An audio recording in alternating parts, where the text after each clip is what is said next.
Quando Jesus nasceu em Belém, Herodes o Grande era o rei dos judeus. Mas como um homem não descendente da casa de Davi, e muito menos o judeu legítimo, estava reinando em um trono que por direito pertencia ao Messias. Herodes nasceu em 73 a.C.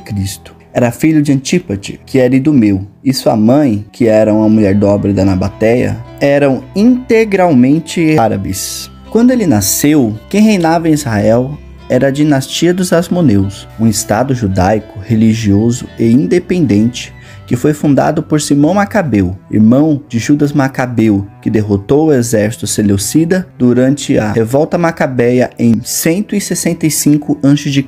Herodes ainda era criança quando o governo dos Asmoneus já sofria de conflitos internos e guerras civis, o que chamou a atenção de Roma, que resolveu intervir. E em 63 a.C., o general Pompeu entrou com seu exército em Jerusalém e novamente os judeus perderam suas terras e sua independência. Porém, Pompeu não mexeu nas formas de governo local. Quando Herodes tinha 16 anos, ele conheceu Marco Antônio e se tornaram amigos íntimos. Por meio de Marco Antônio, ele conheceu Júlio César. E ambos o admiraram por seu talento e sua inteligência, um atleta extraordinário, sobretudo no dardo e no arco. Em 47 a.C., o pai de Herodes, Antípate, conseguiu que César nomeasse Herodes como governador da Galileia, mas seu real intuito era que nomeasse rei da Judéia. Porém, esse pedido foi negado. Herodes não era descendente dos Asmoneus, e sim um idumeu. Com isso, o pai de Herodes, que era um guerreiro e um grande articulador político, também era um grande bajulador de Roma. E junto com Herodes, conseguiram impedir que várias revoltas acontecessem, executando vários rebeldes que iam surgindo. Isso chamou a atenção dos oficiais romanos. E em 46 a.C., César o nomeou governador da Síria, uma província romana que incluía o norte da Palestina. O que guiava Herodes não era ideologias abstratas sobre a política, mas sim os aspectos práticos das coisas. Ele sempre procurava ser amigo do homem mais forte do império. Por isso, em 44 a.C., após o assassinato de César, Antípater e Herodes se tornaram amigos leais de Cássio, o assassino de César. Quando Marco Antônio derrotou Cássio, voltaram a sua lealdade de volta a Antônio, que o perdoou e ainda assim o nomeou ao cargo tão esperado como rei da Judéia.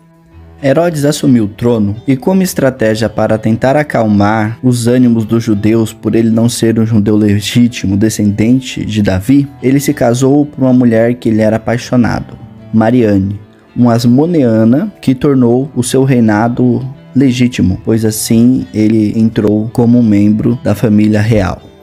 Herodes manteve apoio a Marco Antônio no conflito entre Antônio e Otaviano. Ele tinha certeza na vitória de Antônio. Porém, quando Antônio foi derrotado, ele deslocou novamente a sua lealdade agora para Otaviano e disse a Otaviano que tinha sido leal a Antônio, mas que agora seria leal a Otaviano, que teve por nome César Augusto, o qual endossou a sua posição como rei da Judéia. Herodes nunca foi realmente aceito pelos judeus que o desprezavam. Muitas foram as suas tentativas para não ferir quase nunca os sentimentos religiosos dos judeus. Obteve grande mérito de reconstruir o Templo de Jerusalém, transformando-o em um dos mais famosos edifícios na época do Império Romano. Esse era o mesmo templo que Jesus visitava todas as vezes que ia a Jerusalém para as festas anuais, onde, uma vez com 12 anos de idade, Jesus foi achado por sua mãe ensinando os doutores, depois de 3 dias em que seus pais o procuravam no meio da caravana que tinha partido da Galileia para Jerusalém. Em contrapartida, Herodes não demonstrava nenhum respeito para com as figuras mais veneráveis da religião judaica, pois designava e destituía conforme o seu querer os sumos sacerdotes e não se privava de mandar arrancar a cabeça dos mais autorizados membros do Sinédrio quando os tais demonstravam pensar de modo diferente do dele. Também colocou uma águia romana em frente ao templo de Jerusalém em honra a César, além de construir templos pagãos em Cesareia, Samaria e outros lugares.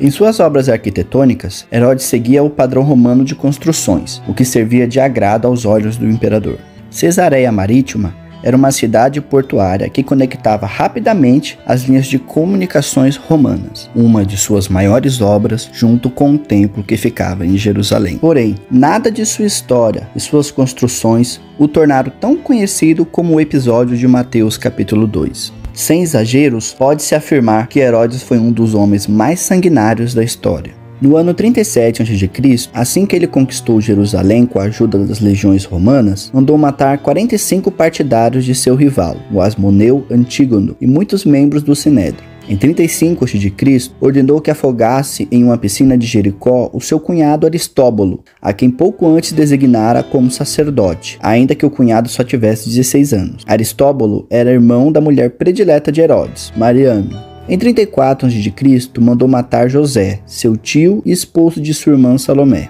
Em 29 a.C., cometeu seu delito mais trágico, quando, como consequência de simples calúnia urdida na corte, mandou matar sua mulher Mariane, por quem estava loucamente apaixonado. Assim que a sentença foi executada, Herodes esteve a ponto de enlouquecer de dor e ordenou aos criados do palácio que chamassem a morte em alta voz, como se ela ainda vivesse. Poucos meses depois, mandou matar sua sogra, Alexandra, a mãe de Mariane. Por volta do ano 25 a.C., ordenou a morte do seu cunhado Costobar, novo esposo de sua irmã Salomé, e também a morte de alguns partidários asmoneus. Mariane dera a Herodes vários filhos a quem ele queria muito bem, porque as crianças faziam-no lembrar da mãe deles. Dois deles, Alexandre e Aristóbulo, foram enviados por Herodes a Roma para serem educados ali e encontraram benévola acolhida na corte de Augusto. Mas quando voltaram a Jerusalém, Herodes mandou matá-los, mesmo tendo Augusto feito o possível para evitar essa atrocidade. Foi por causa disso que Augusto pronunciou uma frase que passou para a história, quando disse que valia muito mais ser porco de Herodes do que filho dele. Na verdade, Herodes, como judaizado, não podia comer carne de porco e não os matava, enquanto em contrapartida matava seus próprios filhos. Depois de ter mandado matar Alexandre e Aristóbulo, Herodes ordenou também o assassinato de 3 oficiais acusados de serem partidários dos 2 jovens, entregando-os à ira do povo. No ano 4 a.C., 5 dias antes de sua morte, Herodes mandou matar o seu primogênito Antípater, a quem havia designado como herdeiro do trono. Essa morte satisfez tanto que, mesmo encontrando-se em desesperadas condições de saúde por causa da execução, pareceu que melhorou e se recuperou prontamente. Prestes a morrer, Herodes sabia que sua morte traria muito júbilo entre os judeus. O seu desejo é que em sua morte houvesse muitas lágrimas. Então, ele convocou em Jericó, onde estava enfermo, muitos judeus ilustres de todos os grupos religiosos do reino e ordenou que eles fossem presos e mortos no lugar onde ele seria sepultado. Assim, haveria muitas lágrimas em seu funeral por parte dos familiares desses judeus. Há alguns estudiosos que duvidam desse acontecimento, mas não é tão difícil assim de acreditar nesse acontecimento pelo histórico cruel de Herodes. Assim como Joséfo não registrou o episódio de Mateus capítulo 2, vemos por meio da paranoia desse rei obsessivo pelo poder, capacidade suficiente para ter mandado matar criancinhas em Belém da Judéia. Quando o verdadeiro rei dos judeus nasceu, Herodes soube através dos magos do Oriente. A história bíblica diz que subiram os magos a Jerusalém e perguntavam qual a localização do nascimento do rei dos judeus, pois viram a sua estrela e vieram a adorá-lo. Herodes se perturbou e mandou chamar doutores da lei e perguntou onde nasceria o Messias. Responderam que em Belém das Judeias, como diz o profeta Miqueias no capítulo 5, versículo 2. Herodes chamou secretamente os magos e lhes enviou a Belém, pedindo que o avisassem quando achassem um menino. Depois que o acharam, foram avisados por uma revelação em sonho para não retornarem a Herodes e regressarem à sua terra por outro caminho. Um anjo apareceu em sonho agora para José e disse para fugirem com o menino e sua mãe para o Egito, pois Herodes o procurava para o matar. Quando Herodes percebeu que os magos o enganaram, irou-se grandemente e mandou matar todos os meninos de 2 anos para baixo que havia em Belém.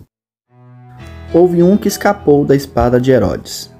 Esse era o mesmo que foi predito por Miqueias 8 séculos antes de Cristo, o Messias, Jesus de Nazaré. Quer estar por dentro da história bíblica, seu contexto histórico e cultural, além de receber as indicações dos livros usados no conteúdo do vídeo? Deixe seu like, se inscreva no canal e ative o sininho de notificações. Escreva aqui o que você achou do vídeo nos comentários. Até o próximo encontro aqui no Bíblia em Contexto.